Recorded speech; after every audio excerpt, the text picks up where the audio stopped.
Autumn 1944. A sector of the Western Front. A German regimental commander, a veteran of years of fighting, receives an intelligence assessment about the American division that has just come into the line opposite him, and the assessment contains good news. The Americans are green. New. This division has never seen combat. Its men have never been shot at. By every rule the German officer knows, this is an opportunity, because a green unit is a soft unit, and he intends to exploit it before it hardens. If you were that commander, this belief was not arrogance. It was hard-won professional knowledge, confirmed by everything you had ever experienced. A soldier is made by combat, and only by combat.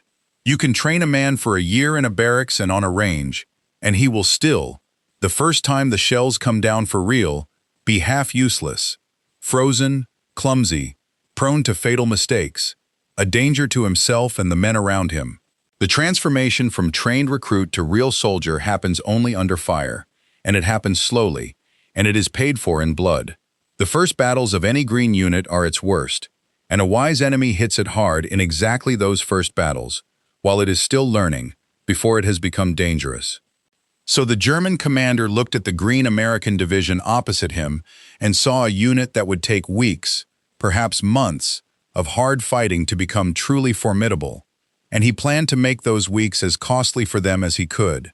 And then he fought them, and something was wrong with his timetable. They did not take months to harden, they took days. A green American division that was clumsy and tentative in its first engagement was, shockingly quickly, a competent and dangerous one. The learning curve was not the slow, bloody, months-long climb he expected. It was steep and fast. The Americans seemed to convert inexperience into experience, at a rate that his own hard professional knowledge said was impossible. And this was not one division. It was a pattern, and German assessments noted it, repeatedly, with a kind of puzzled respect. Green American units were often poor in their first battle, and then they were not green anymore, far faster than they should have been. The conclusion available to the German officer was uncomfortable, and most of them reached for a more flattering one first. The Americans, they said, were simply buried under so much material, so much artillery, so much air power, so much supply, that their inexperience did not matter. The guns covered for the green troops. It was not that the Americans learned fast. It was that they did not have to be good, because the material did the work. There was some truth in that, but it missed the real thing, and the real thing was one of the most important and least visible American achievements of the entire war. Because the Americans had done something to the oldest problem in soldiering, the problem of how you turn a civilian into a soldier, that no army had ever done before. They had not found a way to skip the hard process of learning. You cannot skip it. Combat teaches lessons that no training can fully replace, and the Americans knew it. What they had done was build a machine that made the learning happen faster, more reliably, and with less of it paid for in blood. And that machine, like everything else in this series, was industrial, systematic, and built on a completely different idea about the ordinary man than the one the German army held. This is not a story about training. This is a forensic audit of how two armies turned ordinary men into soldiers, one by the slow, deep, artisanal cultivation of the few, and the other by the fast, systematic, industrial processing of the many, and of why, over the length of a long war, the factory beat the workshop even at the one thing the workshop was supposed to do best. Part 1. The German Calculus. We have to begin, as always, by taking the German system seriously, because German training was superb and produced some of the finest soldiers the world has ever seen, and this story does not work if you imagine otherwise. German training was a craft. It rested on a deep tradition of professional soldiering, on a long-service cadre of extraordinary non-commissioned officers, and on a philosophy that valued the thorough, patient cultivation of the individual soldier, and above all, the small unit leader. The German army did not want merely competent soldiers. It wanted excellent ones, and it had built, over generations, a system for producing them. At the heart of that system was the veteran NCO, the experienced sergeant who had been through it all, and who passed his knowledge down to the young men in his charge through a long, close, demanding apprenticeship. This was the crown jewel of the German army, The thing that made it so formidable at the small unit level, and it was real, and it was the product of years of investment in each man. And that is precisely the vulnerability, and by now in this series you can see it coming, because it is the same vulnerability we have found in the officer corps, in the fighter pilots, in the tank crews, and in the artillery. A craft tradition depends on the master craftsman, and the master craftsmen were dying. The German system for making excellent soldiers required excellent, experienced men to make them. The veteran NCOs, the seasoned officers, the long-service cadre who carried the knowledge and passed it on. And that cadre was being consumed by the war at a rate that could not be sustained. Every veteran sergeant killed was not just a soldier lost, he was a teacher lost, a piece of the reproductive system of the army itself. The German army was, in effect, burning the very people whose job was to make the next generation of Germans into soldiers. And so, the German training system entered a death spiral, exactly like the officer corps.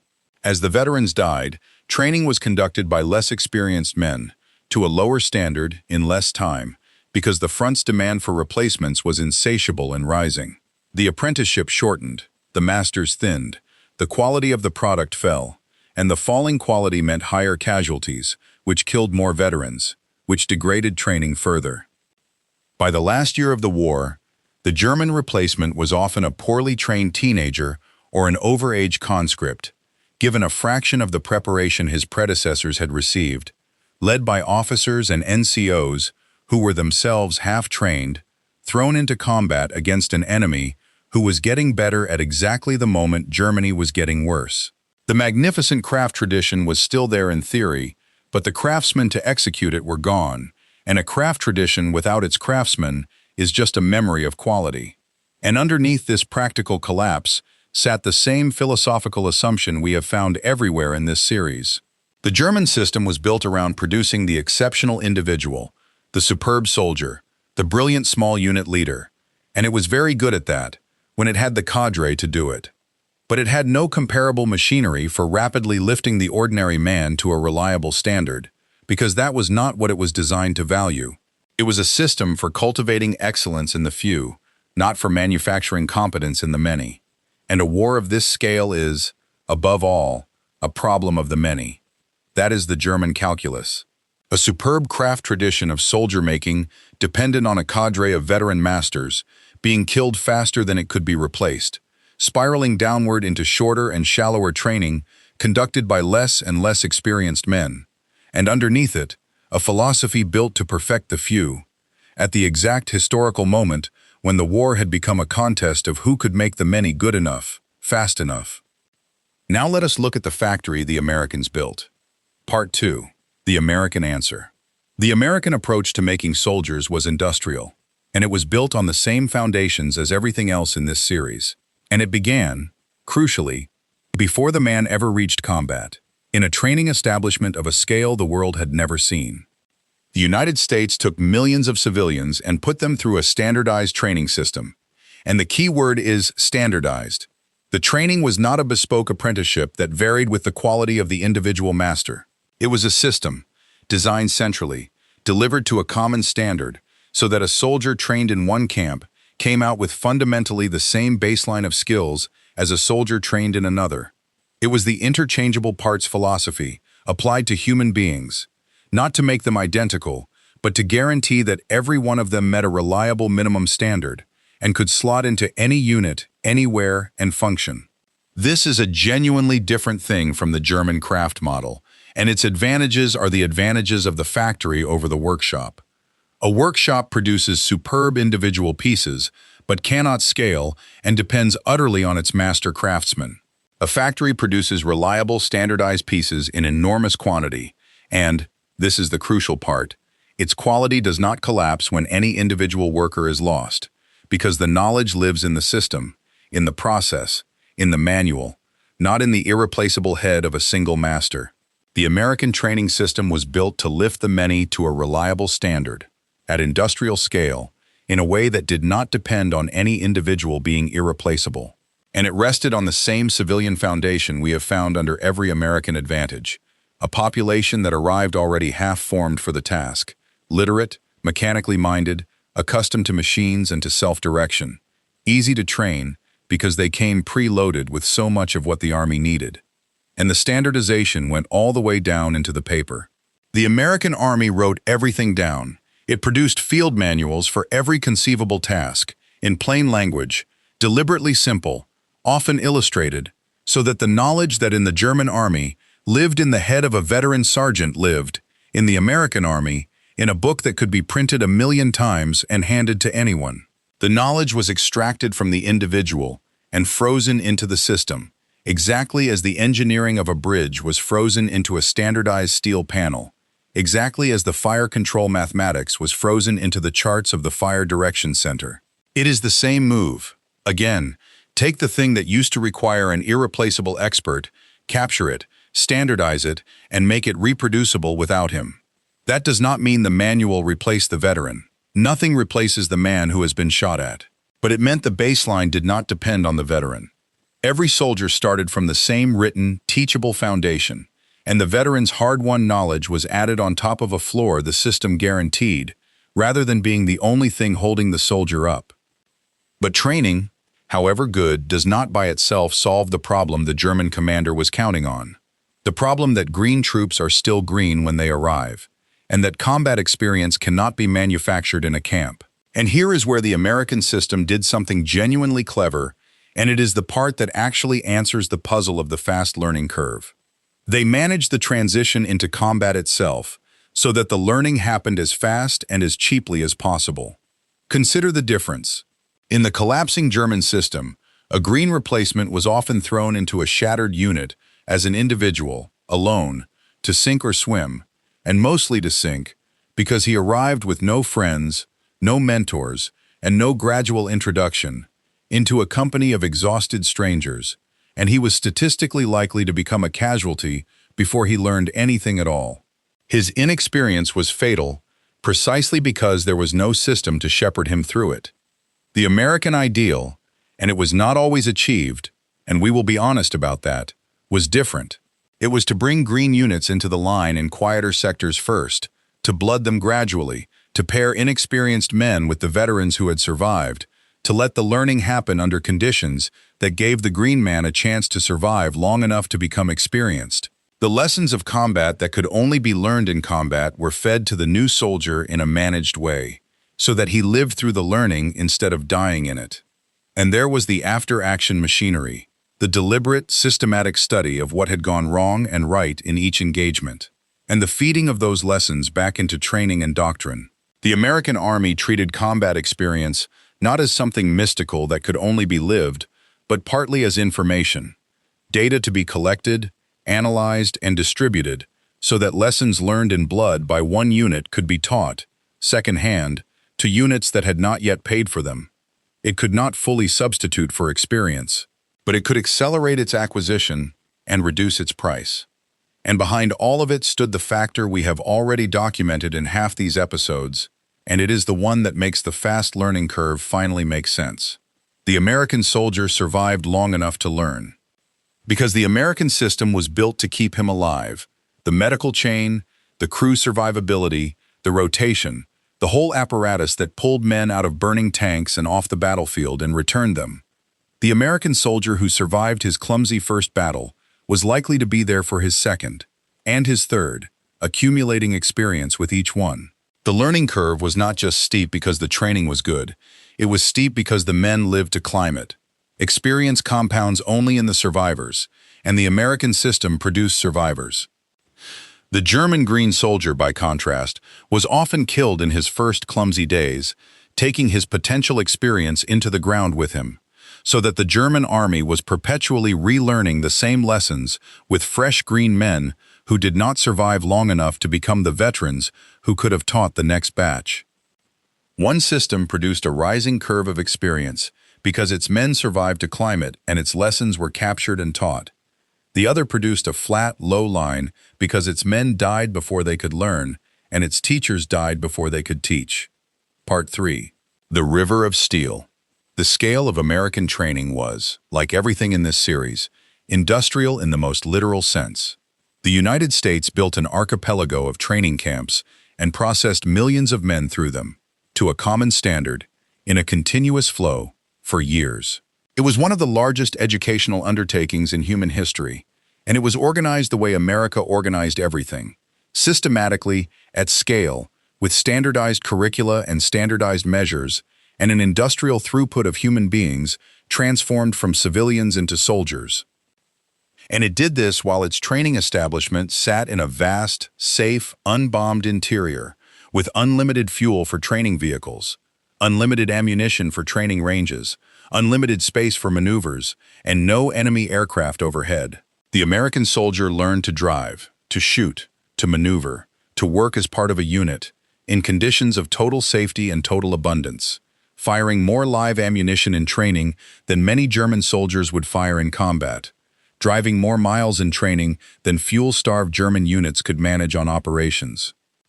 Set that against the German reality of the last years. German training was increasingly conducted with no fuel to train drivers, no ammunition to spare for the ranges, under the threat of air attack, in shortened programs, by depleted cadres. The gap in training resources alone was enormous, and it compounded the gap in the training system. And the whole thing connected to the replacement machinery, the pipeline that took the trained man and moved him forward to the unit that needed him.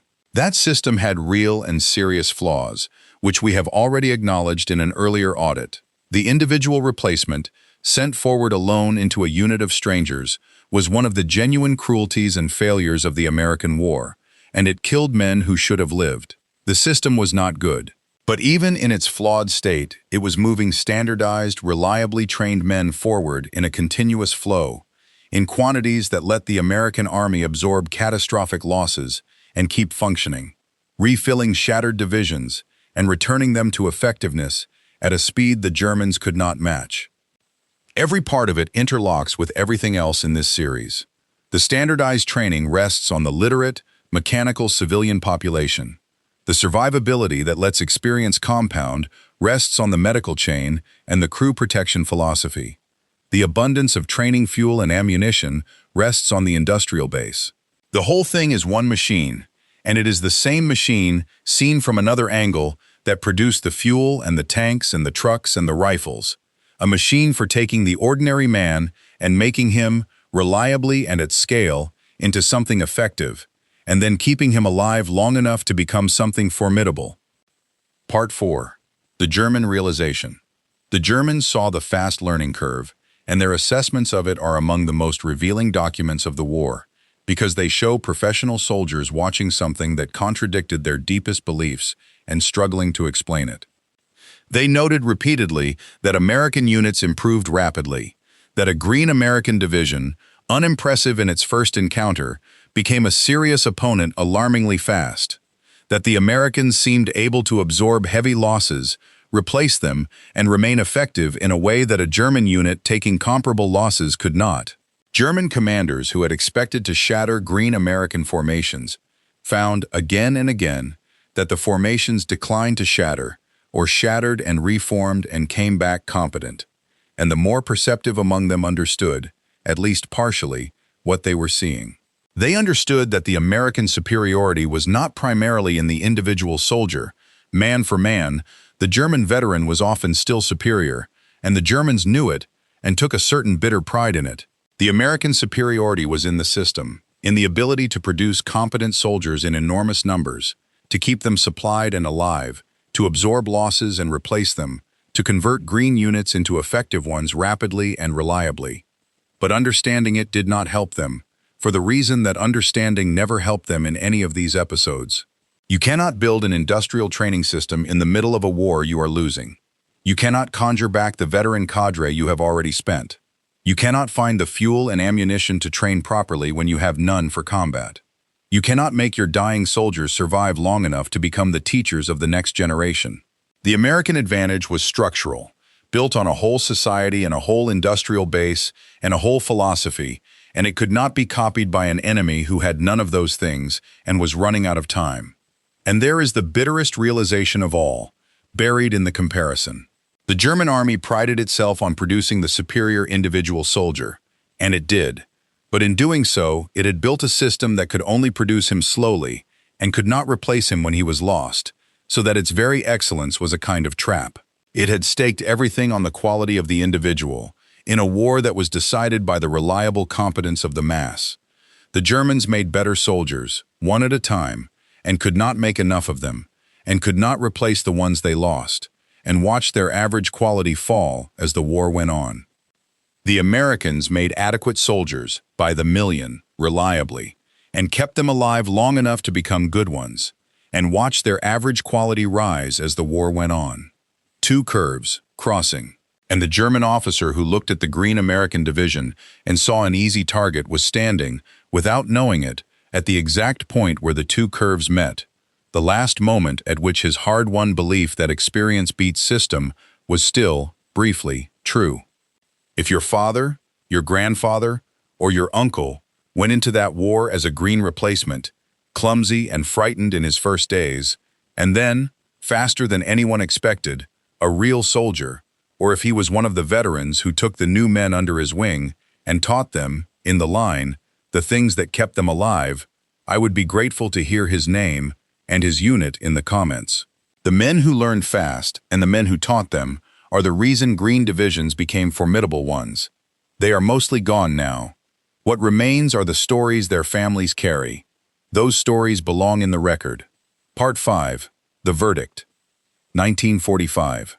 The war ends, and the assessment of how it was won includes, near the foundation, a truth that runs against the romance of the exceptional soldier. The war was not won by the best soldiers. Man for man, in many respects, the best soldiers were on the losing side, and honest Allied officers said so afterward, and the evidence largely supports them. The war was won by the army that could make ordinary men adequate, fast, in enormous numbers, and keep them alive long enough to become good.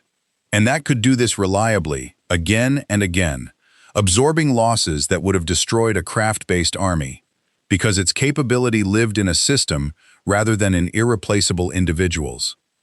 So here is the verdict.